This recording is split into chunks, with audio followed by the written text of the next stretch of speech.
नमस्ते।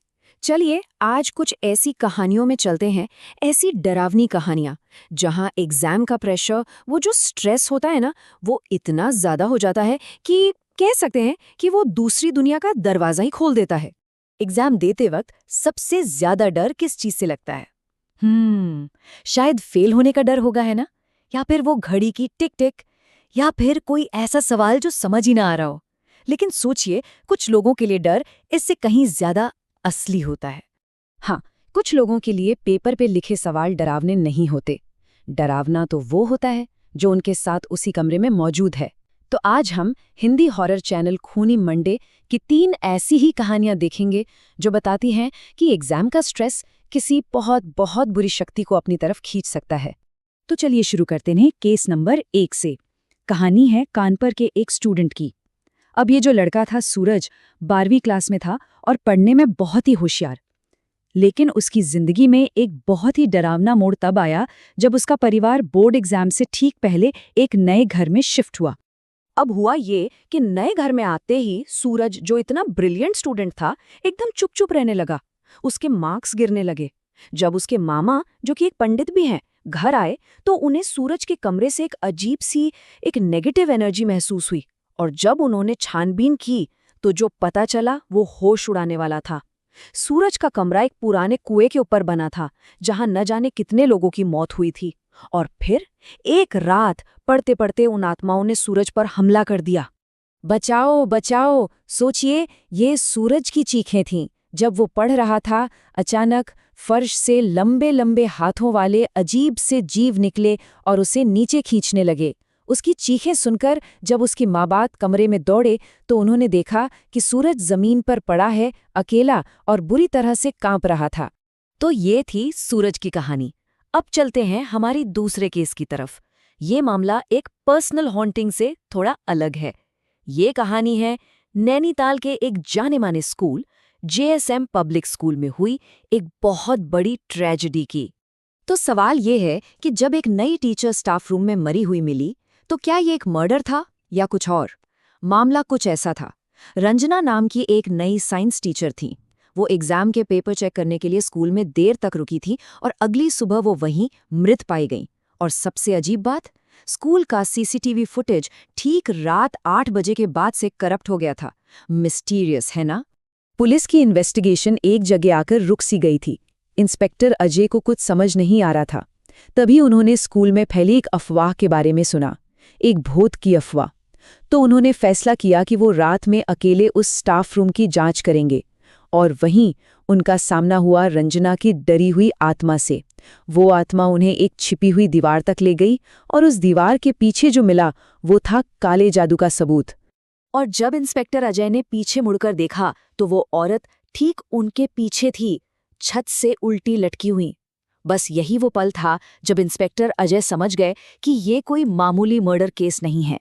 वो जो आत्मा थी वो रंजना की ही थी, जो उसी कमरे में कैद हो गई थी जहां उसकी जान ली गई थी। और कातिल कौन था? स्कूल का ही एक दूसरा टीचर, अनिक घोष। उसने गुस्से में रंजना को मार डाला था और फिर उसकी आत्मा को वहीं फंसाने के लिए काले जादू का सहारा लिया। मतलब उसकी नफरत इतनी ज्यादा थी कि वो सिर्फ रंजना की जान नहीं लेना चाहता था, वो हमेशा हमेशा के लिए उसकी आत्मा को कैद करना चाहता था। अब आते हैं हमारी आखिरी कहानी पर, और ये शायद इन सब में सबसे ज्यादा दिल दहला देने वाली है। सोचिए, एक पूरा एग्जाम हॉल जो स्टूडेंट से भरा है और उन्हीं में से एक है ऋषि। तो सीन कुछ ऐसा है। ऋषि अपने इंजीनियरिंग एंट्रेंस एग्जाम के लिए लेट हो गया था। भागते भागते हॉल में पहुंचा। पेपर लिखना शुरू किए हुए करीब 30 मिनट ही हुए होंगे जब उसकी नज़र दीवार पर लगी घड़ी पर पड़ी, जो 10:35 पर अटकी हुई थी। और बस यहीं से असली खौफ की शुरुआत हुई। अचानक कमरे में एक अजीब सी खामोशी छा गई। फिर ऋषि ने जो देखा वो यकीन से परे था। एक स्टूडेंट अपने ही बाल चबाने लगी, दूसरा अपनी उंगली का नाखून डेस्क पर घिसकर निकालने लगा। मतलब पूरा कमरा एक अजीब पागलपन में डूब गया था। और जो टीचर निगरानी कर रही थी वो बस मुस्कुरा रही थी। और फिर वो हुआ जिसने ऋषि के होश उड़ा दिए। उस टीचर की आंखें पूरी तरह सफेद हो गईं और उसने अपने ही चेहरे की खाल छीलना शुरू कर दिया। जिसके नीचे से उसकी हड्डी साफ दिख रही थी। मतलब जो अथॉरिटी फिगर थी वो सचमुच का एक मॉन्स्टर बन गई थी, ठीक उसकी आंखों के सामने। इसके बाद तो जैसे नर्क ही टूट पड़ा। पूरे कमरे में आग लग गई। स्टूडेंट्स एक एक करके अंगारे और धुएं में बदलने लगे। ऋषि ने अपनी आंखों से सबको जलते हुए देखा। पूरे कमरे में जलते हुए इंसानी जिस्म की गंध फैल गई। इससे पहले कि वो कुछ समझ पाता, एक जले हुए हाथ ने उसे पकड़ लिया और उसे अपनी जान बचाने के लिए वहां से लड़कर बाहर निकलना पड़ा। और जब ऋषि इस खौफनाक मंजर से बाहर आया तो उसे स्कूल के एक गार्ड से असली कहानी पता चली। सच्चाई ये थी कि सालों पहले एक लड़के ने मजाक में पटाखा जलाया था, जिससे ठीक 10:30 पर उस क्लासरूम में आग लग गई थी। उस आग में 40 स्टूडेंट्स और एक टीचर की मौत हो गई थी।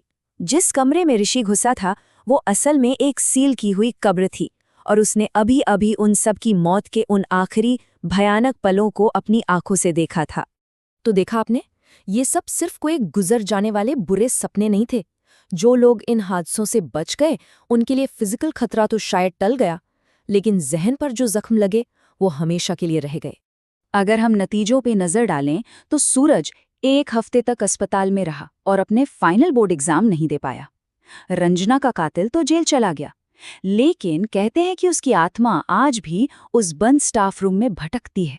और ऋषि, वो उस आग से तो बच निकला, लेकिन एक असली भूतिया अनुभव की यादें हमेशा के लिए उसके साथ रह गई। साफ है कि इन घटनाओं ने उनकी जिंदगी हमेशा के लिए बदल दी। तो आखिर में ये सवाल मन में आता है कि क्या ये सब सिर्फ भूत प्रेत की कहानियां हैं, या फिर ये एक तरह की वार्निंग है उस अंधेरे के बारे में जो बहुत ज्यादा प्रेशर और स्ट्रेस में पनपता है। सोचने वाली बात है ना, कि क्या एग्जाम का ये जो भयानक स्ट्रेस होता है वो किसी इंसान को इतना वर्नरेबल, इतना कमजोर बना सकता है कि हमारी और दूसरी दुनिया के बीच का पर्दा ही पतला पड़ जाए।